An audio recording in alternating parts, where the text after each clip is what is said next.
The death of Queen Elizabeth is shaking up the world. But following the death of Elizabeth the Queen Mother on March 30th, 2002, British newspapers went into a frenzy over fashion. The BBC's coverage of the Queen Mother's death was called everything from disrespectful to amateurish to insensitive. The Guardian wrote, "The BBC stands accused of showing disrespect at best, of betraying the nation and losing all right to call itself the national broadcaster at worst." The problem was with anchor Peter Sisson's choice of tie. Where reporters on rival station ITV were wearing black ties to report the Queen Mother's death, Sisson's was wearing a dark red one. Good evening, Her Majesty. Queen Elizabeth, the Queen Mother, has died in her 102nd year. The BBC received around 130 complaints from viewers about what they viewed as tactless coverage. Sisson's friends defended him to the Times, saying he'd been told to wear that tie to match the BBC's new corporate color. The BBC replied that they had not banned mourning attire. The BBC also noted that palace representatives said they had been satisfied with the network's coverage. Yet the broadcaster still made some changes in the aftermath. According to The Independent, the BBC now rehearses for the deaths of major public figures, especially royalty. The broadcaster also always has black ties and suits available for reporters to wear. The BBC confirmed those details to Insider. Insider also notes that news anchor Martine Croxall changed into a black jacket in a matter of minutes after announcing the death of Prince Philip in 2021. Mirror also confirmed that a specific dress code has been implemented for the reporting on the Queen's death.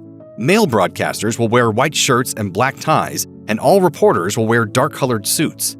Former BBC editor Tim Luckhurst had predicted in The Guardian, less than a year before the Queen Mother's death, that coverage of a royal death would almost never be considered flawless, and whoever was on air at the time it occurred would be blamed. He wrote, "Some poor hack, probably someone who has covered wars, revolutions, general elections, and natural disasters without putting a foot wrong and simply by following good journalistic instincts, will be declared an unperson." The prediction was eerily correct for Sissons, who wrote in his memoir that he had never forgotten how the criticism hurt him. What are BBC News presenters expected to wear the rest of the time? An email to other employees from Samantha Smith, an editor and reporter for the BBC's Inside Out Southwest show, leaked in 2017. According to Marie Claire UK, it included the advice to wear somber clothing for reporting serious stories.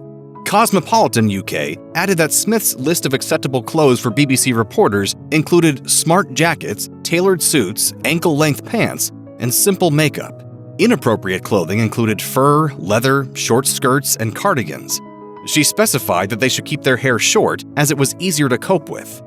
Marie Claire noted there were also specific rules for different types of stories reporters might cover. Jeans, raincoats, and rain boots were inappropriate unless a story was about the countryside. Flip-flops were only appropriate for reporting from the beach. Sneakers were to be avoided unless the story involved running.